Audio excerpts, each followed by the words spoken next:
Асуудал хэлцлээ. За нэг асуудал нь хэлцүүлгээр, нэг асуудал нь танилцуулгаар одоо хийгдсэн гэдгийг зориуд хэлмээр байна. За хувийн нэмэлт тэтгэврийн тухай анхадагч хуулийн төсөл. За энэ хуулийн төслийг дагуулж 12 одоо хуулийн төсөл хамт өргөн баригдаж орж ирсэн. За энэ асуудлыг бүлгийнхээ хоролдооноор одоо мэдээллийг сонсож, бүлгийнхээ гишүүдийн санал бодлыг сонсож, за үзэл баримтлалын хүрээнд хэлэлцгийг нь дэмжийе. Хэлцүүлгийн төвшөнд нь энэ хуулийг илүү боловсронгуй болгох, өнөөдрийн яригдж байгаа гишүүдээс яригдж байгаа асуудлуудыг илүү одоо тодорхой зөв зохицуулалттай болгох тал дээр нь анхаарч ажиллая гэдэг байдлаар тогтлоо гэдгийг зориуд хэлмээр байна. Хоёр дахь асуудал нь улсын их хурлын гишүүдэд зориулсан парламент цэгмэн платформын танилцуулгыг манай улсын их хурлын тамгын газраас хийсэн. За энэ бол танилцуулгаар хийгдсэн юм. Үндсэндээ их хурлын гишүүдийн цахим мэдээлэл хэрэглээтэй холбоотой ийм одоо платформоо гэдгийг зориуд хэлмээр байна. За өнөөдрийн хэвлэл мэдээллийн байгууллагынхантайгаа уулзаж мэдээлэл өгөх одоо үйл ажиллагаанд манай намын бүлгийн дэд дарга Отгонбаяр, Ариун Заяа нар оролцож байна. За хэлцэж буй асуудалтайгаа холбогдуулаад улсын их хурлын гишүүн, засгийн газрын гишүүн, гэр бүл хөдөлмөр нийгмийн хамгааллын сайд Абубакар сайд оролцож байна. За мөн улсын их хурлын тамгын газрын дэд дарга Батбаатар дарга оролцож байна гэдгийг хэлмээр байна. За хувийн нэмэлт тэтгэврийн тухай анхадагч хууль анх удаага яригдж байгаа зүйл биш ээ. Нэлээд урт хугацаанд яригдж байгаа. Ерөөсөө энэ нийгмийн даатгалын шимтгэлийн одоо олон давхрах тийм тогтолцоо руу шилжих, за буцаад тэтгэвэр авагч нар маань олон их усүрээс тэтгэвэр авах одоо ийм нөхцөл боломжийг нь бүрдүүлжигий. За үүгээрээ дамжуулж үндэсний хуримтлалын одоо системээ бий болгоё. За үүнийгээ улс орныхон хөгжлийн томоохон одоо төсөл бүтээн байгуулалт руу их усүр болгож ашиглая. Ингэснээрээ шимтгэл төлөгч нартаа баталгаат өгдөг байх асуудлыг шийдий. За мөн энэ шимтгэл төлөгч нарын хоримтлуулсан хөрөнгө нь өвлөгддөг байх ёстой юм гэсэн энэ үзэл санаа олон жил яригдсан.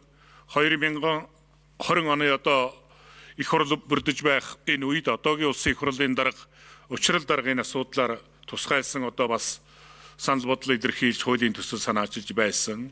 2023 онд биднээс нийгмийн даатгалын одоо багц хуулийн шинжилэл хийхдээ энэ хуулийн бас ерөнхий үзэл баримтлалыг гаргаж ирж за хэлцэж байсан хэлцүүлгийн төвшөнд за энэ хуулийн зарим одоо зохицуулалт юмнууд бас тавигдаад байгаа шаардлага юмнуудаа бүрэн хангахад эргэлзээтэй юм байна. Илүү нарийсгаж боловсруулах ёстой юм байна гэд одоо баталгалгүй үлдээж байсан. Үндсэндээ 6 хууль орж ирснээс нэг нь баталгадaltaгүй үлдсэн шиг сандгийн бий. Ийм зүйл байгаа юм. За тэгээ энэ хугацаанд манай энэ холбогдох мэрэгжлийн яам, холбогдох агентлагууд, за санхүүгийн одоо зохицуулах хороо, энэ холбогдох мэрэгжлийн байгууллагууд хамтарсан судалгаа тооцооллууд хийгээд энэ хуулийн төсөлтэй хууль хоорондын нийцэл хангагдсан байх одоо 12 хуулийн төслийг хамт өргөн мэдүүлсэн гэдгийг зориуд би илэрхийлэх байна. За ингээд би Абубакар сайдыг хуулийн төслийн талаар тодорхой мэдээллийг манай хэвлэл мэдээллийнхэнд өгнө гэж урьж байна. За та бүхэнд энэ өдрийн мэндийг хүргье. Ингээд гэр бүл хөтөлбөр нийгмийн хамгааллын яамнаас хувийн нэмэлт тэтгэврийн тухай анхдагч хуулийн төслийг засгийн газар дээр дэмжигдээд өнөөдөр улсын их хурл дахь Монгол Ордын намын бүлэг дээр танилцуулаад дэмжигдлээ. За энэхүү хууль маань Монгол улсын урт дунд хугацааны хөгжлийн бодлого хөтөлбөрт тэтгэврийн даатгалыг олон давхар тогтолцоонд шилжүүлэх, ахмад настан олон их усүр бүхий тэтгэврийн орлоготой байх нөхцөлийг бүрдүүлэх зорилт дэвшүүлсэн байдаг Монгол улсын хувьд. Түүнчлэн хувийн тэтгэврийн хуримтлалд хамрагдах иргэдийн оролцоо нэмэгдэж байгаа. За өнөөдрийн байдлаар 135 орчим мянган иргэн маань хувийн нэмэлт хэлбэрээр одоо даатгуулагч болсон байдаг. Ингээд 80 гаруй тэрбум төгрөгийн хоримтлал үүссэн байдаг. Гэтэл энийг одоо зохицуулж байгаа хууль эрх зүйн орчин одоо манай улсад байдаггүй. За нэгдүгээрт одоо иргэдээр эдгээр одоо 130 гаруй мянган иргэдийн эрх ашгийг хамгаалах цаашдаа мөн одоо нэмэгдэх энэ хувийн нэмэлт тэтгэврийн санд би одоо даатгуулъя гэсэн иргэд одоо жилээс жилд өсөж байгаа. За энэ хүрээнд бид нар эрх зүйн орчинтой болгох хувийн нэмэлт тэтгэврийн тухай хуулийн төслийг оролцогч талуудын оролцоог хангаж нийтдээ 11 бүлэг 49 зүйлтэйгээр шинжилэн боловсруулсан. Хуулийн төслийг засгийн газрын хуралдаанаар 2026 оны 3 сарын 18-ны өдөр одоо хилцүүлэн одоо дэмжүүлээд одоо улсын хурлд өргөн барьсан байгаа.